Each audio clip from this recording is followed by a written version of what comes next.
G'day ladies and gentlemen, how are you doing? Scott49 here with the Australia's Tabletop Wargaming Network to bring you the next installment in the Warhammer 40,000 for the New Guy series. Now in this series we're going to pick up the next faction we're going to be looking at, and we're talking about the lore, the core rules, the pros and cons of the army, and how to start collecting them as well. And the next faction we're going to be looking at is the Adeptus Custodes. In today's video we're going to be looking at the lore of the Adeptus Custodes. Now before we jump into it, ladies and gentlemen, I want to thank everyone that has joined us on the channel as of late. Really appreciate all of your support here at the network, and I'm excited to bring you all the stuff that we've got planned for this year. But without further ado, ladies and gentlemen, let's jump into it. Now, the Adeptus Custodes themselves are commonly referred to as the Legio Custodes and are responsible for the protection of the Imperial Palace as well as the physical body of the Emperor himself. Now, the Custodes are to Space Marines like the Emperor is to the Primarchs, each of which is rumored to have been created by the Emperor himself and regarded as some of the deadliest warriors in the galaxy. The Custodes were created well before the Space Marines and their precursors, the Thunder Warriors, being the first true born of the Emperor.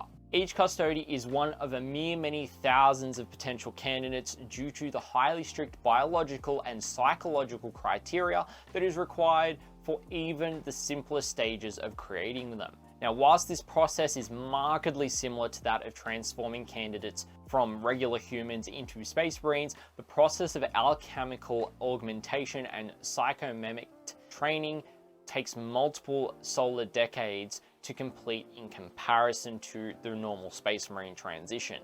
During this process, it is believed that each Custode becomes near immortal due to having the Emperor's own blood running through their veins as a result of becoming a Custode. Now, due to the time taken for their creation, how few are successful, the Custodes have never been believed to have numbered beyond 10,000. Not only are they physically and psychologically altered, their armor that they wear is also genetically changed at the atomic level to create the color of their armor as to not disrupt the integrity of the material. The Custodes work alongside the freshly created Space Marines of the Dark Angels Legion in dispatching the Thunder Warriors due to them resorting to violence after learning of their shortened lifespan and mental instability before the Great Crusade. Now, during the Great Crusade, when the Imperial Fist, Death Guard, and Lunar Wolves legions were almost defeated by an Orc war led by Warlord Garkul Blackfang,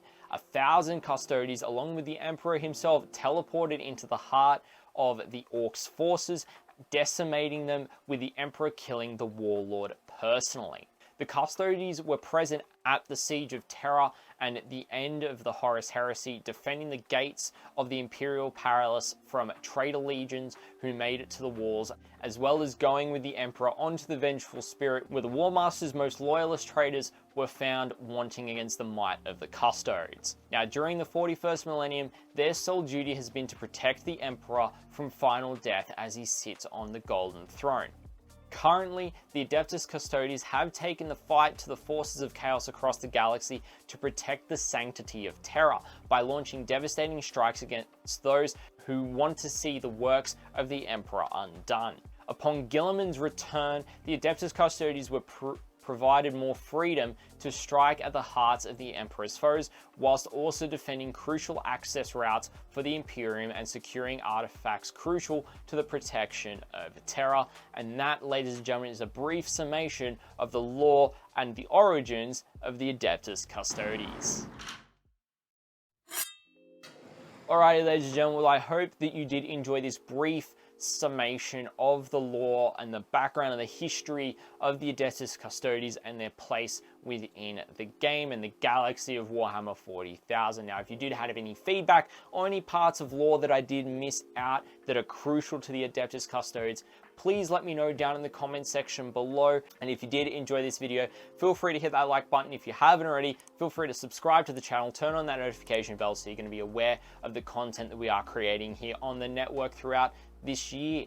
Now, ladies and gentlemen, if you do want to catch the content that we do create live, then make sure you head over to Twitch and follow the network's Twitch account, where we do stream multiple times throughout the week with various kinds of content, from tournament coverage to tournament previews and recaps, or maybe we're looking at the Australian South Pacific rankings for the ITC, things like that.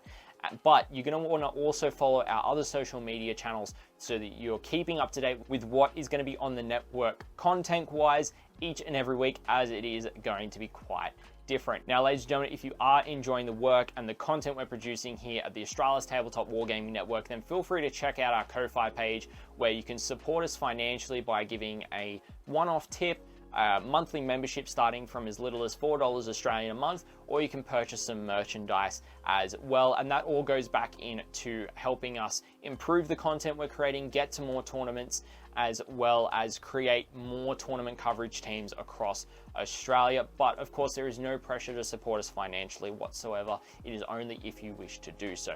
But ladies and gentlemen, I want to thank everyone for joining us in this video, and I'll catch you in the next one.